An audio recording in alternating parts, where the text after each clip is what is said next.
سلام بچه‌ها، امروز میخوام این تمرین بدنسازی دیگه بهتون یاد بدم.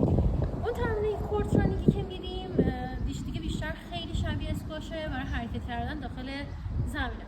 حالا ما اینجا توی کورت پدل هستیم و تا جایی که بتونم بهتون نشون میدم. میخوایم کورت رانینگ 4 طرف زمین بریم. یعنی چی؟ توی اسکواش ما 6 تا جهت داریم دیگه. 2 تا عقب، 2 تا وسط و 2 تا جلو. الان ما میخوایم 4 طرفشو بریم. چجوری؟ مانع میذارم. بغلام در نظر میگیرم. یا شبیه سمت فورهند، سمت بک‌هند، میام جلوی فورهند برمیگردم سریع روی تی و بک‌هند میام قشنگ کامل روی تی وایسم.